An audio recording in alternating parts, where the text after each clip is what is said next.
Olá, esta é a nossa segunda videoaula da introdução teológica ao livro de Salmos. Na primeira videoaula nós demos um voo panorâmico sobre o que estudaremos em nossa matéria e hoje eu quero falar um pouquinho com vocês sobre a importância do livro de Salmos. Por que estudar o livro de Salmos?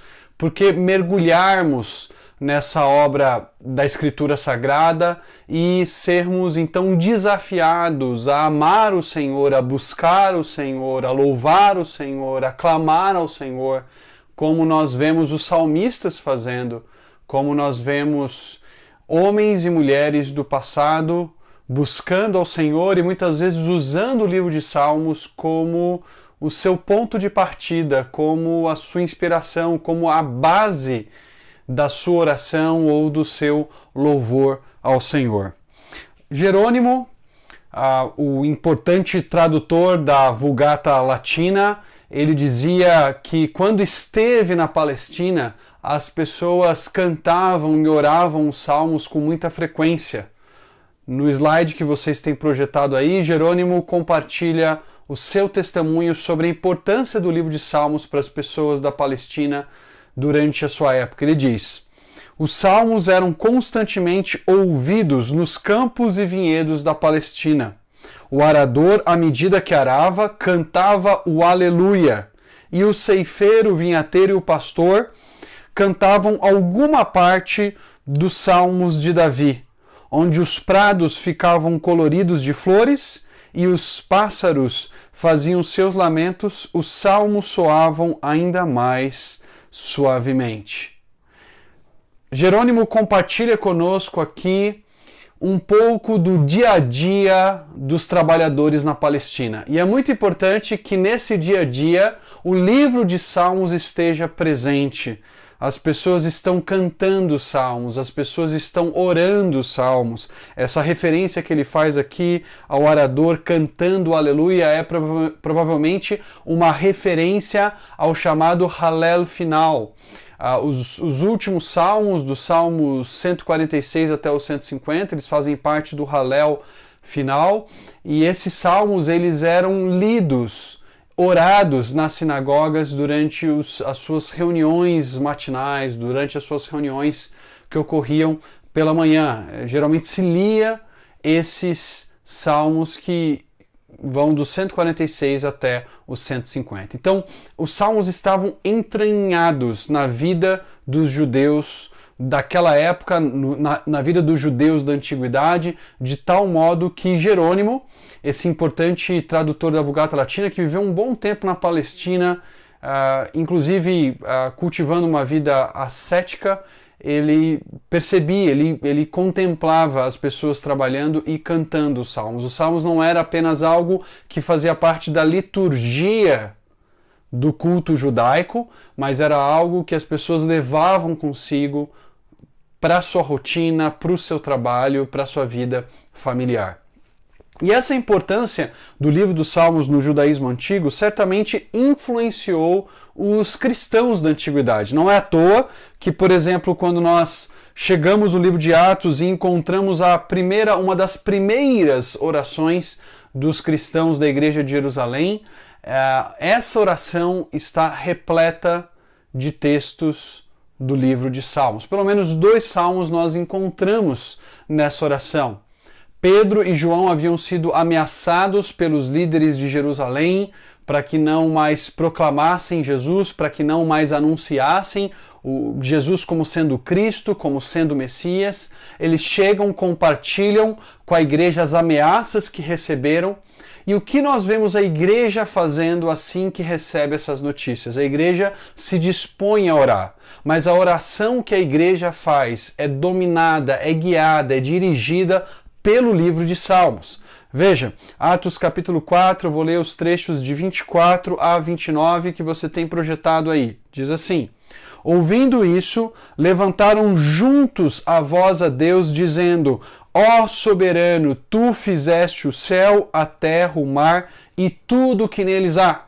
Perceba, a igreja está reunida, clamando a Deus rogando pela presença de Deus e por ousadia e coragem, assim que eles terminam a sua oração, mas eles iniciam lembrando quem é esse Deus.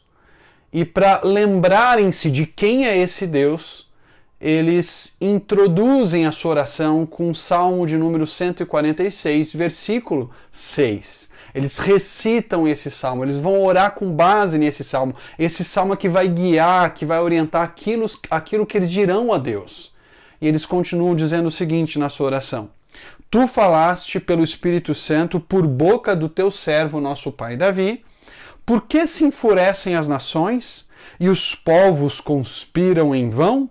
Os reis da terra se levantam e os governantes se reúnem contra o Senhor e contra o seu ungido. De fato, Herodes e Pôncio Pilatos reuniram-se com os gentios e com os povos de Israel nesta cidade para conspirar contra o teu santo servo Jesus, a quem ungiste.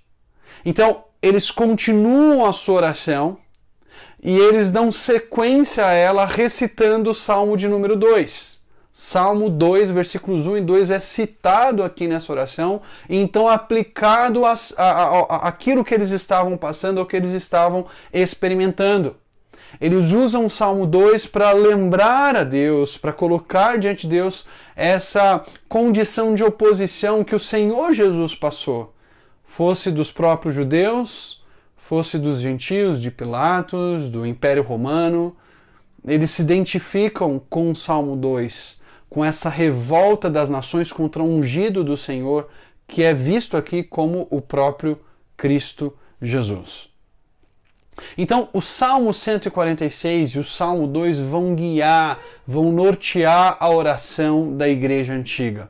O livro de Salmos estava entranhado na vida dessa comunidade, e ele então guiava a maneira como eles oravam, como eles clamavam ao Senhor, como eles louvavam a Deus. O texto continua falando, na oração, eles dizem: fizeram o que o teu poder e a tua vontade haviam decidido de antemão que acontecesse. Eles reconhecem que isso faz parte do plano de Deus, essa oposição a Jesus e essa oposição a eles como seguidores de Jesus. Agora, Senhor, considera as ameaças deles e capacita os teus servos para anunciarem a tua palavra corajosamente. Esses irmãos começam orando salmos e eles terminam a sua oração clamando a Deus por coragem para proclamarem a palavra de Deus às pessoas que estavam ao seu redor. O livro de Salmos, então, ele fez parte de maneira muito intensa da vida dos judeus da antiguidade, mas também dos cristãos do mundo antigo. Os cristãos dos primeiros séculos oravam constantemente os salmos e usavam os salmos para guiar, para dirigir, para orientar aquilo que eles diriam a Deus, aquilo que eles pediriam ao Senhor, a maneira que eles dariam graças ao seu Redentor. E é por isso que eu quero encorajar você a olhar para o livro de Salmos como um livro extremamente importante para modelar, para guiar, para orientar as nossas orações hoje também. Não é à toa que Paulo, por exemplo, vai dizer, lá em Efésios capítulo 5, dos versículos 18 a 20, que uma igreja cheia do Espírito é uma igreja que fala entre si com salmos, hinos e cânticos espirituais. Essa é uma indicação para nós de que a igreja do período apostólico falava, orava, cantava os salmos.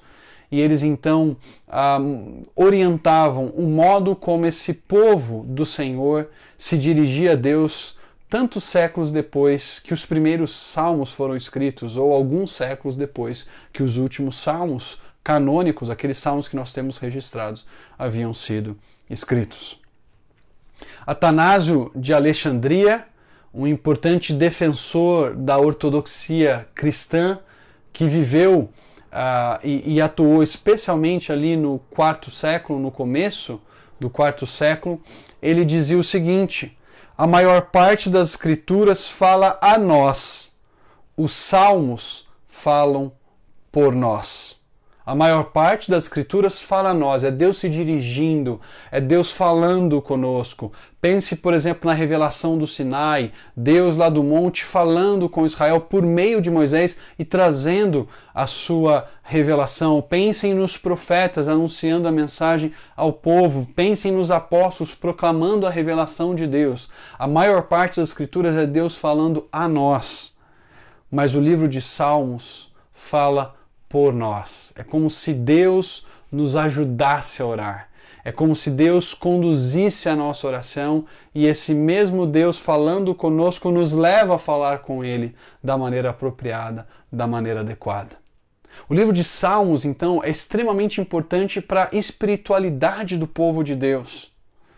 Nós só aprenderemos a orar da forma que agrada ao Senhor se deixarmos os salmistas nos ajudarem nessa caminhada de comunhão com Deus.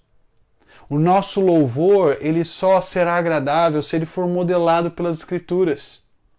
Não é que as nossas músicas tenham que repetir literalmente os salmos, mas elas precisam ser orientadas, elas precisam ser dirigidas pela teologia dos salmistas, pela mensagem dos salmistas, por aquilo que eles diziam, pelas imagens que eles usavam, para que nós nos dirijamos a Deus e derramemos diante dele todo o nosso coração de uma forma que seja agradável e que o honre e que o exalte.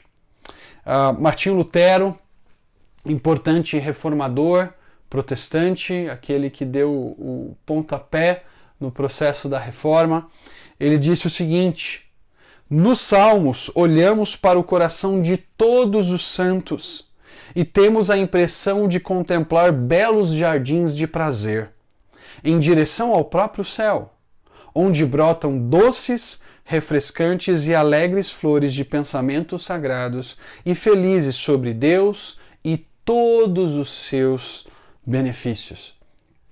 Lutero nos lembra que quando nós estamos lendo os Salmos, nós estamos vendo ali os salmistas se derramando diante do Senhor. Os salmistas se colocando diante de Deus, expressando diante dele desejos que o agradam. É muito comum às vezes as pessoas interpretarem o salmo que diz: agrada-te do Senhor e ele satisfará os desejos do teu coração, achando que Deus tem que responder cada um dos nossos caprichos, quando na verdade o contexto daquele salmo indica o desejo do salmista de ver a justiça de Deus se cumprir na terra. Ali nós vemos um desejo que agrada a Deus, o desejo de ver a justiça de Deus sendo manifesta. E essas doces e refrescantes e alegres flores dos pensamentos sagrados, elas sobem até Deus e se lembram de cada um dos seus benefícios. Os salmos não nos permitem nos esquecermos do que Deus tem feito por nós. Os salmos são um grito divino em que Deus nos diz: louve, exalte, agradeça. Não permita que o seu coração seja tomado pela murmuração, pela reclamação, pela incredulidade. Prove que eu sou bom. Veja o que eu tenho feito na sua vida, como eu tenho cuidado, como eu tenho alcançado você. Veja como eu agi na história do meu povo. Quando nós olhamos para o coração dos salmistas aqui, nós somos então encorajados a cultivar esses mesmos pensamentos a respeito de Deus, que reconhece a grandeza, que reconhece que Ele é Rei, que reconhece que Ele domina sobre tudo, que nos lembram que o Senhor é o nosso pastor e nada há de nos faltar, que nos lembram que o Senhor é a nossa rocha sobre a qual nós podemos colocar os nossos pés ou na qual nós podemos nos esconder diante das perseguições e da oposição do inimigo, porque o Senhor nos protege, o Senhor nos acolhe. Não apenas Lutero, mas Calvino também ressaltava e enfatizava a importância do livro de Salmos.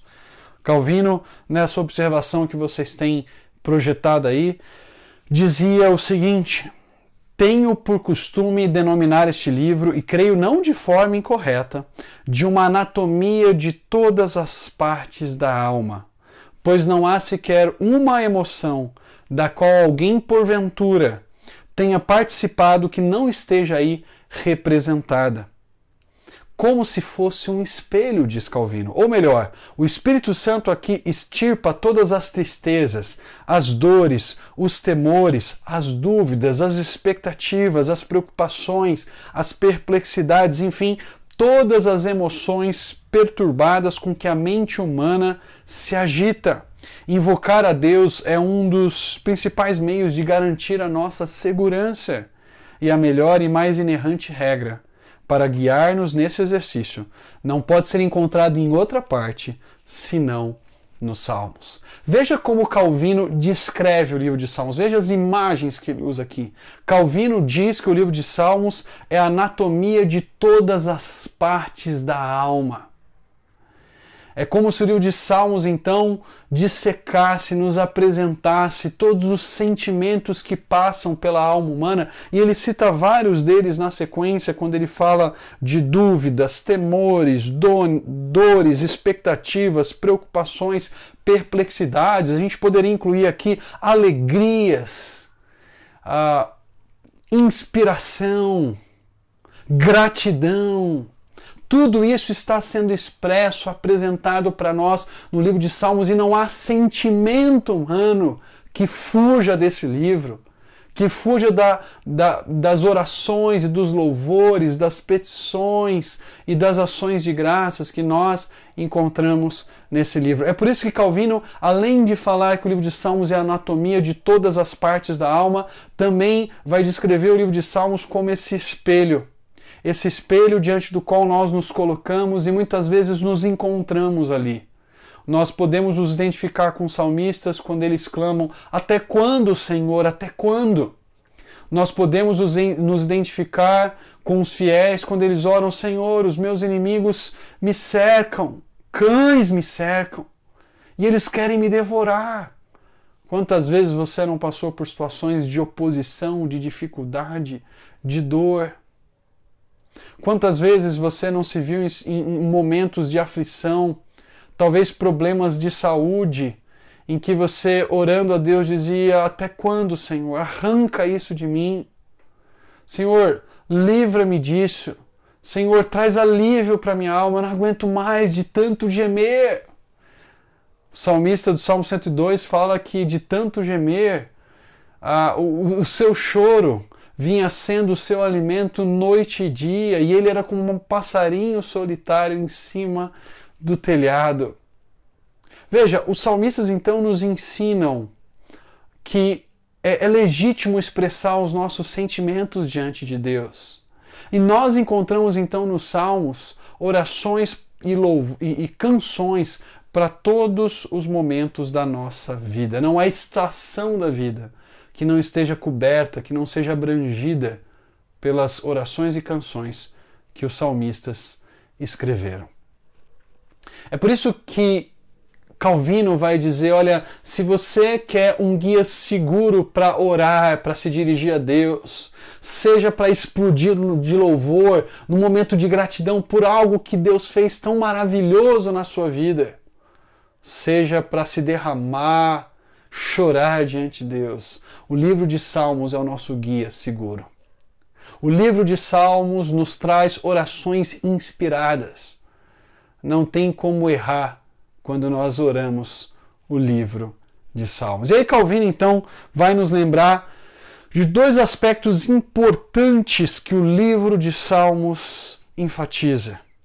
Calvino continua dizendo nessa projeção que vocês têm: a genuína e fervorosa oração provém, antes de tudo, de um real senso da nossa necessidade e, em seguida, da fé nas promessas de Deus. É através de uma atenta leitura dessas composições inspiradas que os homens serão mais eficazmente despertados para a consciência das suas enfermidades e, ao mesmo tempo, instruídos a buscar o antídoto para a sua cura. Numa palavra, tudo quando nos serve de encorajamento ao nos pormos a buscar a Deus em oração, nos é ensinado neste livro. Veja, Calvino nos lembra aqui que nós precisamos manter dois elementos diante de nós. Primeiro, a clara percepção da nossa necessidade, da nossa fraqueza. Ele vai usar a imagem aqui da enfermidade. Nós somos pecadores, nós somos falhos, nós lutamos com desânimo, nós lutamos com desespero, nós lutamos com as consequências dos nossos pecados, nós vivemos num mundo onde existem conflitos, onde o pecado dos outros nos afeta, e nós então nos percebemos a nossa fraqueza, a nossa carência, a nossa pequenez. Mas aí Calvino nos lembra do antídoto, do remédio, que é a lembrança das promessas de Deus e a confiança nessas promessas. O livro de Salmos está repleto dessa lembrança das nossas fraquezas e das promessas que Deus faz de estar ao nosso lado, de cuidar de nós, de nos proteger, de suprir o que precisamos, de nos redimir, de nos libertar do abismo, de nos dar a salvação da morte. O livro de Salmos nos lembra quem é o nosso rei e como esse rei é um pastor cuidadoso, um guerreiro poderoso. Como esse rei nos leva a pastos verdejantes e alimenta a nossa alma. Como esse rei se revela a nós e nos guia por meio da sua Torá, da sua instrução. Se você quer orar e cantar com a perspectiva correta das suas fraquezas e necessidades e cultivar a confiança nas promessas de Deus, deixe o livro de Salmos te dirigir. Deixe o livro de Salmos te aproximar mais do Senhor da forma que Ele espera. De tal forma que esse livro não seja apenas Deus falando com você por meio dele, mas seja um diálogo em que, a partir daquilo que Deus fala contigo nos Salmos, você também fale com Deus, converse com Deus em resposta a essa revelação. É por isso que Dietrich Bonhoeffer, um pastor luterano da Igreja Confessante que lutou contra o nazismo e morreu como um mártir. Dietrich Bonhoeffer escreveu um livro sobre os Salmos. E ele escreveu um livro sobre os Salmos até num tom polêmico, porque era uma época em que os judeus estavam sendo perseguidos, em que os judeus estavam sendo mortos. Ele usa esse livro de devoção e de canção do antigo Israel. E ele diz o seguinte, num texto sobre o livro de Salmos, ele diz: o saltério é a grande escola de oração. O saltério é a grande escola de oração. Nós podemos observar com atenção esse livro e aprender como orar e crescer na arte de falar com Deus. Permitir com que as nossas orações sejam cada vez mais teocêntricas e menos egocêntricas, menos centradas em nós e mais focalizadas em Deus. É no livro de Salmos que nós encontramos, então, essa escola da oração. Por isso, Robert Alden, em um comentário sobre o livro de Salmos, um belo comentário sobre o livro de Salmos, diz o seguinte: não é no Novo Testamento que se encontra a melhor literatura devocional, e sim no Antigo. No livro de Salmos, pelo fato de os salmistas falarem de modo geral, os salmos podem ser aplicados de modo amplo. Aqui, mais do que em qualquer outro lugar da Bíblia, pode-se ouvir bater o coração dos santos. Aqui encontramos as expressões mais exaltadas da grandeza de Deus. Aqui encontramos os gemidos mais amargos dos pecadores e dos aflitos.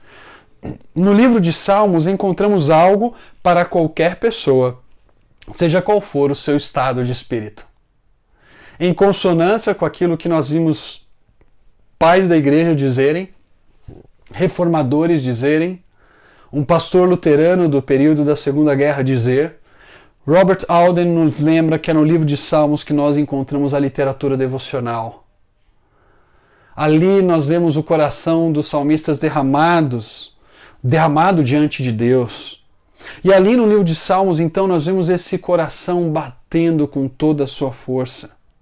Nós encontramos as expressões de louvor mais exaltadas engrandecendo o caráter e os atributos de Deus, os grandes feitos dele por nós.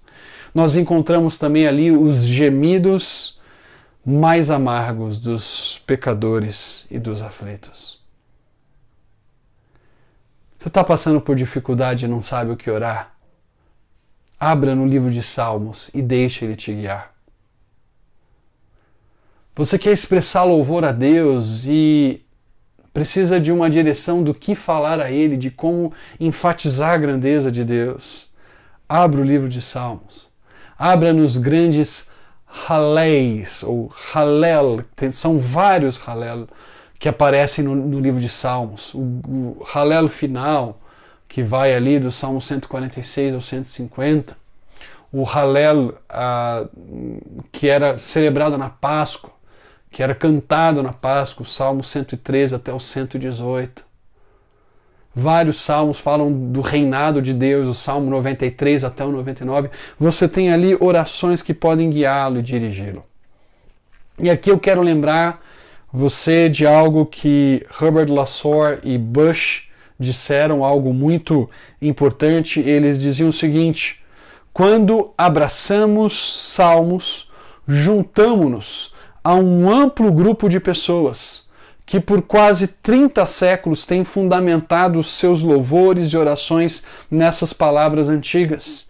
Reis, camponeses, profetas e sacerdotes, apóstolos e mártires, monges e reformadores, executivos e donas de casa, professores e cantores populares, para todos esses e para uma multidão de outros, salmos têm sido vida e respiração individual. Ao longo dos séculos, o povo de Deus tem provado do livro de Salmos e tem visto a importância desse livro para guiá-los nas suas devoções. Reis como Davi escreveram e oraram os salmos. Camponeses da época de Jerônimo, enquanto trabalhavam, cantavam o livro de Salmos e oravam o livro de Salmos. Os profetas relembravam salmos, escreveram salmos, como foi o caso de Abacuque. Sacerdotes também usaram o livro de Salmos para guiar a adoração no templo de Jerusalém. Apóstolos, como nós vimos no livro de Atos, no capítulo 4, usam o livro de Salmos para dirigir a sua oração. Os mártires usavam os salmos. Monges nos seus cantos gregorianos. Os reformadores que usaram o livro de Salmos para orientar as canções daquele período. Todas essas pessoas têm provado de que o livro de Salmos de fato é vida e respiração individual. E é aqui que eu concluo essa segunda videoaula, lembrando de algo que o Klaus Westermann, um importante pesquisador do livro de Salmos, em um dos seus livros que eu indiquei na nossa primeira videoaula, os Salmos, sua estrutura, conteúdo e mensagem, traduzindo para a nossa língua, nós ainda não temos essa obra em português. Ele diz algo muito interessante e eu queria que você desse atenção para isso. Klaus Westermann diz, citando o Salmo 103, bendize, ó minha alma, ao Senhor, e não te esqueça de nenhum só dos seus benefícios. Esses dois chamados têm basicamente o mesmo significado. O paralelismo entre bendizer e não esquecer expressa uma verdade profunda. Apenas aqueles que louvam não se esquecem. Alguém pode até falar sobre Deus e ainda assim tê-lo esquecido por muito tempo.